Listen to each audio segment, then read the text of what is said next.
এত টাকা পাবো। বলো ছেলে বলো, তুমি তোমার বাপের ধারটা শোধ করবে কি করবে না? কারণ যতক্ষণ পর্যন্ত ধার শোধ না করা যাবে ততক্ষণ পর্যন্ত তুমি মানুষ জান্নাত যেতে পারবে না। হ্যাঁ হুজুর অবশ্যই, পরের ধার কেন শোধ করব না, আমি সঙ্গে সঙ্গে শোধ করে দেব।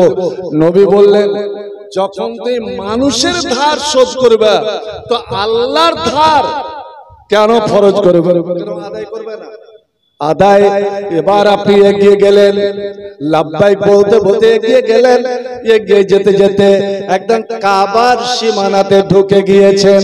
বন্ধুরে আমার, আমি আল্লাহর কসমকে বলছি, যদি আপনি ঈমান বুকে নিয়ে, আল্লাহর ভয় ভীতিটা বুকে নিয়ে আল্লাহর ঘর যদি সচক্ষে দেখার জন্য যদি গিয়ে থাকেন, যে আল্লাহ এই ঘরকে না দেখে আমি আমার বাড়িতে সিগন্যালপুরে থেকে আমি সম্মান করেছি, আমি কোনোদিন এই ঘরের দিকে মুখ করে পেশাব করিনি, এই ঘরের দিকে পিছন করে পায়খানা করিনি, এ রাব্বুল আলামিন এই ঘরের দিকে পা করে আমি কোনোদিন পশ্চিম দিকে পা করে শুতিনি। আল্লাহ এই ঘরে আমি এতদিন সম্মান করেছি, যখন বিছানাতে শুইতে গিয়েছি আমি বিছানাতে বসে বসে সূরা কুল ইখলাস, সূরা ফালাক, সূরা নাস তেলাওয়াত করেছি, তারপরে বালিশে যখন মাথা দিয়েছি আল্লাহ বিসমিকা মুতাওয়াহিয়া বলে, হে রাব্বুল আলামিন আমার ঘাতটা, আমার ডান হাতের তালাটা আমার ডান গালের উপরে থেকেছে, এবং আমি প্রথম যখন শুয়েছি তখন মুখখানাকে কিবলার দিকে কাবার দিকে রেখেছি, আমি পশ্চিম দিকে মুখ করে ঘুমিয়েছি, কারণ যদি ঘুমের অবস্থাতে মারা যায়, ঘুমের অবস্থাতে যদি মারা যায় তো আমার মুখটা থাকে কিবলার দিকে। ওরে মুসলমান, দুনিয়াতে আসবে কিবলার দিকে মুখ করে, দুনিয়াতে বিদায় যাবে কিবলার দিকে মুখ করে। আল্লাহ আমার গ্রামে যখন মরা মরেছিল আমরা দেখেছি, মরাকে যখন মাটি দেয়, কবরে যখন শুতায় তখন চিৎ করে নয়, ওকে আটকায়ত করে ওর মুখটা কিবলার দিকে করে ওকে কবরে শোয়ানো হয়। ভাই একটা কথা বলে দিই, আমরা যে কবরে মরাকে রাখি কিভাবে রাখি বলেন তো? চিৎ করে না কায়দ করে? মরাকে কবরে যখন শোতান কিভাবে? আমরা আগে আগে একদম চিৎ করে না, এটা ঠিক না। কবরকে এমন একটু করতে হবে ঠিক মানুষ চিৎ হয়ে, প্রথম খবরদার চিৎ হয়ে শুইবেন না, ডান কোটে কিবলার দিকে মুখ করে, এটাই হলো সুন্নাত, এটাই হলো সহি নবীর তরিকা। তো কবরে যখন শুইবেন তখন আপনার মুখটা থাকবে কিবলার দিকে। আল্লাহ পাক কোরআনে বলেছেন যে তোমরা যেখানেই থাকো তাওয়াল্লু ওয়াজুহাকুম কিবলাল, তুমি মসজিদুল হারাম, ওই মসজিদ হারামের দিকে তুমি তোমার মুখটাকে ঘোরাও, ওই দিকে তোমার মুখ থাকবে। বন্ধু আমার, আল্লাহ রাব্বুল আলামিনকে যারা সাক্ষী করছেন, আজ আমি এসেছি, যখন আপনার কাবা ঘরের উপর নজর পড়ে যাবে, আপনি হেরেমের হুদুদের সীমানায় ঢুকে গিয়েছেন, আপনি আল্লাহ মাফতালি বলে ঢুকলেন, আর শহীদ তারেকা হলো, এবার দুই রাকাত আপনি সালাত আদায় করলেন, দুই রাকাত সালাত আদায় করে কিবলার দিকে আপনি কাবার দিকে তাকালেন। রে মুমিন মুসলমান, আল্লাহর কসমকে বলছি, যখন আপনি কাবার দিকে তাকাবেন, আপনার মধ্যে যদি ঈমান থাকে, আপনার মধ্যে যদি আল্লাহর প্রেম প্রীতি ভক্তি থাকে, নবীদের প্রতি যদি টান থাকে, আপনি অনেকক্ষণ পাগলের মতন তাকিয়ে থাকবেন। আপনি দুনিয়া বলে ভুলে যাবেন, দুনিয়ার যাবতীয় জিনিস বলে ভুলে যাবেন, এবং আল্লাহর কসমকে বলছি, আপনি মনে করবেন যেন আমি স্বয়ং আল্লাহ রাব্বুল আলামিনকে দেখছি। আল্লাহ রে আল্লাহ, আমি তোমাকে, ওই আল্লাহকে আমি দেখছি, যে আল্লাহকে দেখার জন্য হযরতে মূসা তুর পাহাড়ে পাহাড়ে উঠে আল্লাহকে বলেছিলেন, রব্বে আরেনি আনজুর ইলাইকা, রব্বে আরেনি আনজুর ইলাইকা, আল্লাহ তুমি আমাকে দেখা দাও, তুমি আমাকে দেখা দাও, একবার তোমাকে মন ভরে আমি দেখে নেব। আল্লাহ বলেছিলেন, মুসা রে তুই আমাকে দেখতে পাবি না। আল্লাহ সেই দিন মুসা নবী তুর পাহাড়ে তোমাকে দেখতে চেয়েছিল, আর আমি আখিরি নবী জনাবে মুহাম্মদ রাসূলুল্লাহ সাল্লাল্লাহু আলাইহি সাল্লামের একজন গোলাম, আমি একজন উম্মত। আল্লাহ আজ তোমার ঘরের সামনে দাঁড়িয়ে যেন তোমার নাজারা করছি, আল্লাহ তোমাকে যেন দেখছে।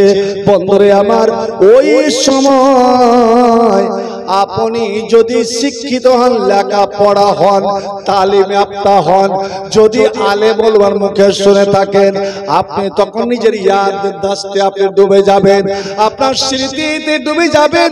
এই ঘর তাওয়াফ করার আগে আপনার মনে পড়ে যাবে, এটাই ওই ঘর যে ঘরে ইব্রাহিম তৈরি করেছিলেন। ইব্রাহিম ছিলেন রাজমিস্ত্রি, আর ইসমাইল 12 বছরের বেটা, 12 বছরের বেটা ছিল লেবার, জোগাড়দার। এই পাহাড়ে দৌড়িয়ে যায়, ওই পাহাড়ে দৌড়িয়ে যায়, আর পাথর মাথায় করে এনে এনে বাবাকে ধরায়, আর বাবা রাজমিস্ত্রির মতো হেড মিস্ত্রি সুন্দর করে পাথরগুলোকে বসায়। হাজরাতে জিবরাইল ফেরেশতা আগে নকশা টেনে দিয়ে গিয়েছিলেন, এই নকশার উপরে আল্লাহর ঘরখানা তৈরি করো। বন্ধু আমার, আপনি দেখতে দেখতে স্মৃতিতে ডুবে যাবেন যে ঘর কিছুটা যখন উঁচা হয়ে গেল, দালান ঘর উঁচা হয়ে গেল, আর রাজমিস্ত্রির আর হাত যায় না, তখন আমাদের মিস্ত্রিরা করে কি মাচান তৈরি করে। ওখানে তো বাঁশ নাই, ওখানে তো কাঠ নাই, শুধু পাহাড় পাহাড়, বন জঙ্গল। হযরত ইব্রাহিম ইসমাইলকে বললেন, বেটারে কি করে ঘর নির্মাণ করা যায়, কি করে ঘর তৈরি করা যায়, ঘর যে উঁচা হয়ে গেল আর আমার হাত যায় না। আল্লাহ আল্লাহ, বেটা যেমন বাপ তেমনি বেটা, যেমন বাঁশ তেমনি কমছে। ইসমাইল বলছেন, আব্বা জান আপনি একটু ইন্তজার করেন, আপনি অপেক্ষা করেন, দেখি কোনো ব্যবস্থা করা যায় কি যায় না, কোনো বন্দোবস্ত করা যায় কি যায় না, জানি না।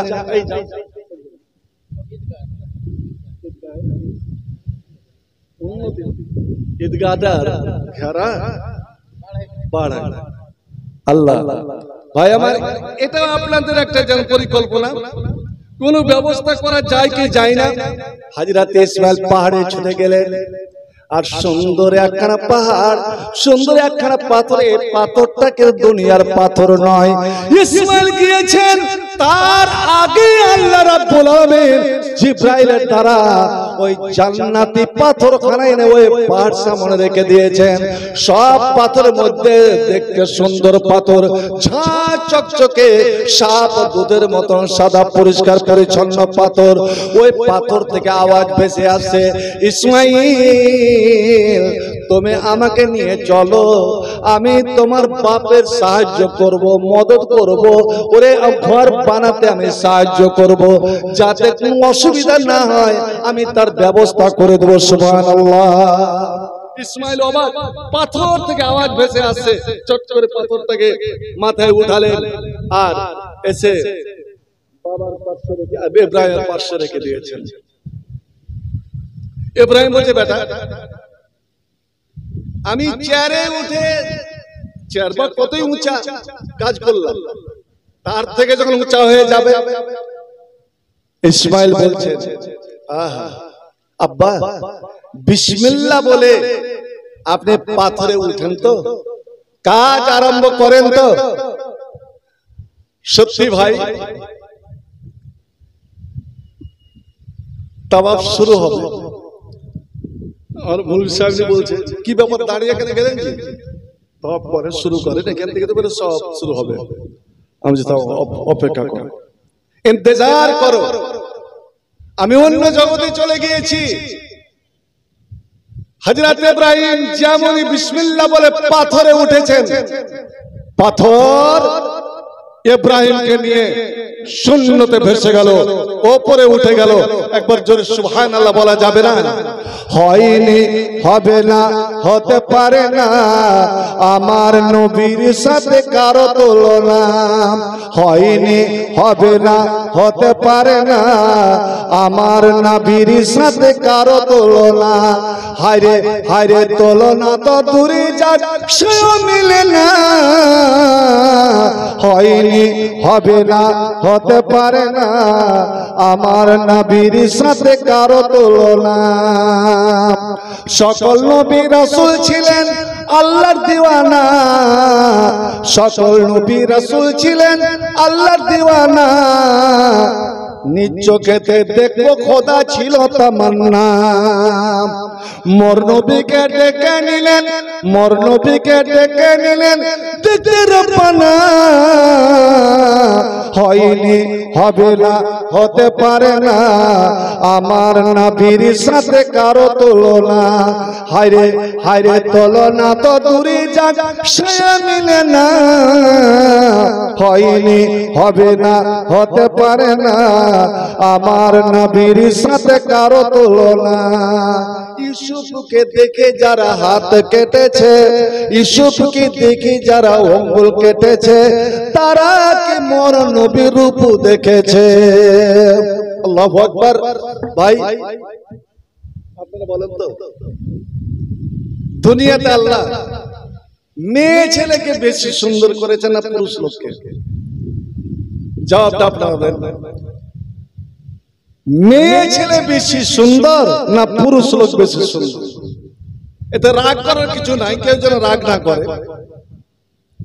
কে কাকে